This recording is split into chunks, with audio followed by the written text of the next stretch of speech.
Impact Family, impacting the world through healthy family. Selamat malam saudara-saudara. Saya harap saudara semua dalam keadaan baik dan siap dalam renungan keluarga malam hari ini. Shalom. Semoga saudara semuanya dalam damai sejahtera. Saudara semuanya juga di dalam kasih karunia Tuhan. Semuanya sehat ya. Saudara-saudara, ayat 15 Roma 12 yang bagian B, menangislah dengan orang yang menangis. Saudara, maksudnya apa? Jadi kita renungkan ya, kenapa disuruh menangis dengan orang yang menangis. Jadi kalau ada orang yang sedih, kita ikut sedih. Tapi di sini Rasul Paulus maksudkan, kalau kita itu kasih itu harus mengerti, peka terhadap keadaan orang lain. Ya, jadi kalau orang lain senang, kita ikut senang. Kalau orang lain susah, kita ikut susah. Orang susah itu karena apa, saudara? Orang menangis ya. Nah, maksudnya bukan literal menangis, tapi menangis itu karena sedih. Kalau orang sedih, kita ikut sedih. Beberapa waktu ini banyak musibah ya, banjir di mana-mana. Ada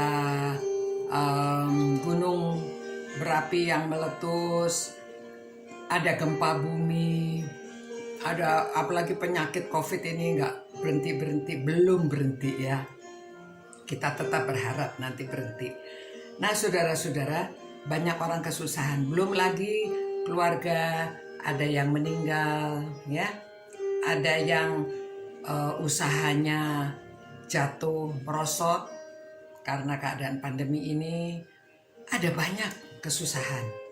Jadi kita sebagai anak-anak Tuhan, di dalam tubuh Kristus, kita perlu bersimpati, perlu berempati, mengerti keadaan orang. Ya, jadi mengerti kalau orang susah, kita ikut merasakan kesusahannya.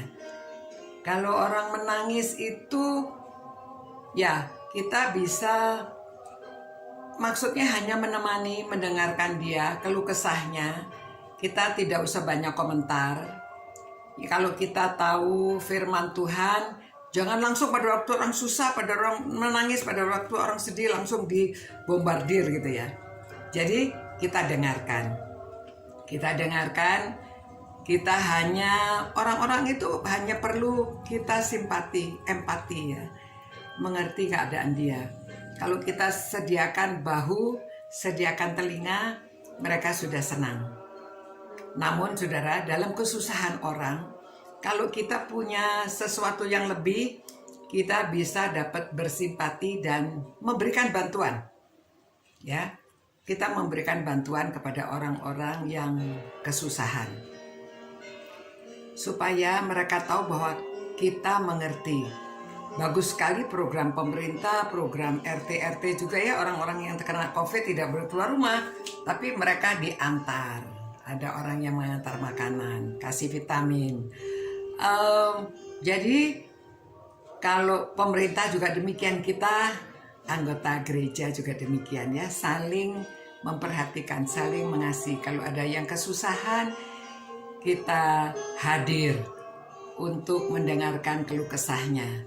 Kalau kita tidak boleh hadir secara fisik, kita bisa menelpon, bisa video call ya. Itu sebabnya dalam program pemuritan dalam kelompok-kelompok kecil di gereja-gereja itu bagus sekali.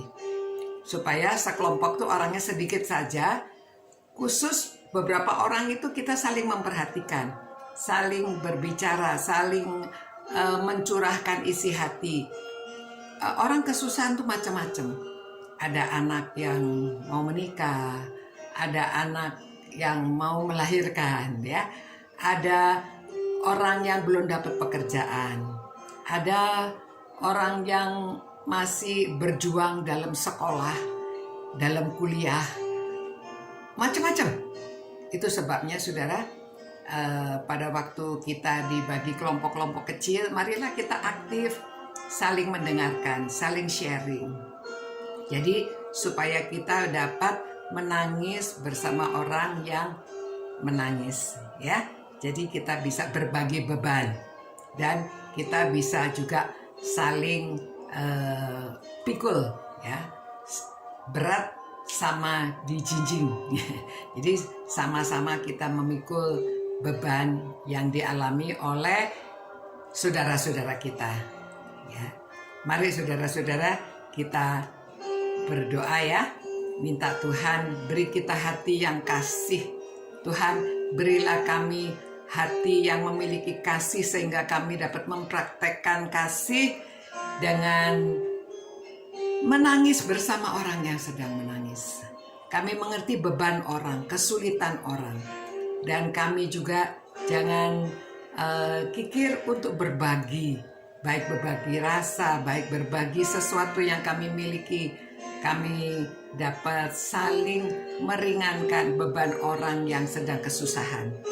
Ya Tuhan, berkatilah keluarga-keluarga yang merenungkan firman-Mu ini, supaya kami semakin bertumbuh di dalam Kristus dan semakin mengerti hidup dalam kasih.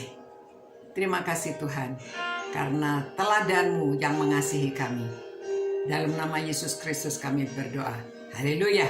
Amin. Selamat malam saudara-saudara. Selamat beristirahat.